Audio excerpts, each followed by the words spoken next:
Hugo va nous parler de son projet. Voilà, je pense que je vais te laisser présenter, Hugo. Tu vas le présenter mieux que moi, je pense. Ça Voilà. marche. Merci Pierre et merci le Frog pour votre accueil. Donc du coup, Hugo, je travaille à l'INRIA, l'Institut national de recherche en sciences et en technologie du numérique, sur le projet PlantNet dont je vais vous parler ce soir. En gros, c'est juste une présentation du projet parce que vos impôts le financent en partie, parce que certains d'entre vous, je sais que l'utilisent déjà, et juste vous montrer que l'impact du projet qu'il peut avoir. Donc en gros, c'est une application mobile qui vous permet de détecter l'espèce de vos plantes. Donc vous ouvrez l'application et vous ouvrez la caméra. Vous prenez en photo votre plante de manière assez proche. Et après, vous allez dire, OK, j'ai pris une photo, l'organe feuille ou le fruit, etc. Et l'application va vous proposer plusieurs espèces en fonction de ce qu'elle a en base de données et de son algorithme de reconnaissance. C'est à vous de choisir la bonne espèce.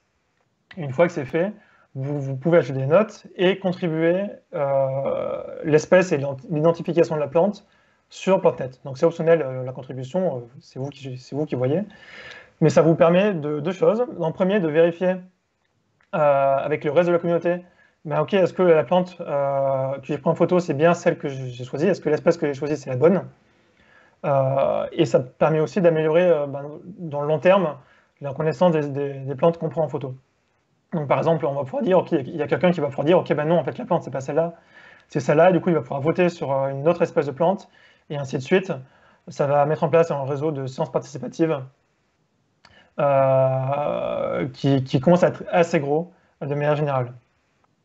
Donc au peu de contexte, PlantNet ça existe depuis plus de 6 ans, et ça a été co-développé par l'INRIA et le CIRAD principalement, donc à Montpellier, avec des tutelles de l'IRD et l'INRAE. Et c'est aussi financé par vos dons. Donc concrètement, il y a une partie de l'équipe qui est fonctionnaire public, il y a une partie qui est en CDD, dont moi, et une partie des serveurs, entre autres, qui sont payés par vos dons. Voilà. Et donc vraiment la partie la plus importante, c'est celle qui arrive sur l'open data. Donc je disais tout à l'heure, c'est la science collaborative, parce que en fait, il y a une grande partie de données qui va être agrégée et qui va être réutilisée après pour mettre les données sur le GBIF. Le GBIF, c'est une grosse plateforme sur la biodiversité, ce qui fait qu'on va retrouver genre 10 millions d'identifications de plantes géolocalisées sur le GBIF en accès libre, gratuit, qui peuvent être utilisées à la fois par les entreprises privées et publiques. Et ça va permettre, entre autres, à tout le monde d'entraîner leur algorithme dessus. Et ça va aussi permettre aux chercheurs de regarder les données, etc. Et par exemple de dire, OK, il y a une photo de plante qui est en fleurs en août à Montpellier.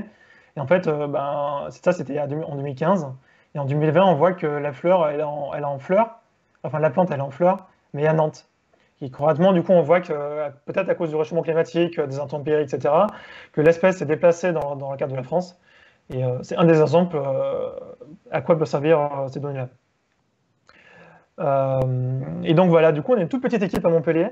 On est moins d'une dizaine de personnes pour 3 millions d'utilisateurs actifs par mois. Donc ça commence à faire un petit peu. Donc il y a des chercheurs qui travaillent sur l'algorithme de reconnaissance d'images, sur la science participative. On a un botaniste qui travaille avec nous. Il y en a aussi des doctorants. Il y en a un qui a rejoint l'équipe il y a quelques semaines, qui travaille sur la prévision d'extinction des espèces de plantes à partir des données de PlantNet et à partir des images satellites fournies par l'IGN. Donc voilà, c'est vraiment super intéressant et les données qui sont sur PlantNet d'ailleurs ont vraiment beaucoup d'impact pour traiter la biodiversité dans le monde en entier. L'application est en React Native. Pour une petite anecdote, moi j'ai rejoint le projet cet été et il n'y a pas eu de développeur mobile depuis 1 an. Du coup, il y a quelques challenges de l'application mobile, je ne vous gâche pas, mais je pense que c'est le sujet de peut-être dans notre talk. Du coup, si ça vous intéresse, n'hésitez pas à le dire en commentaire et on fera un talk en entier sur ça. Et puis, moi j'ai fini de vous présenter PlantNet. N'hésitez pas à le télécharger, c'est gratuit, il n'y a pas de publicité à l'intérieur. Et vos données sont en lieu sûr et sont stockées à Montpellier en tout cas. Il n'y a pas de serveur AWS ni de Microsoft derrière. Et donc voilà, si vous avez des questions, c'est sur le chat. Et sinon, je laisse la main à Pierre pour la suite du meet-up. Merci Pierre.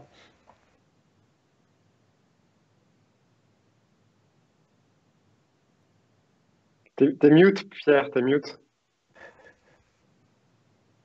Le boulet, c'est bon, je reviens.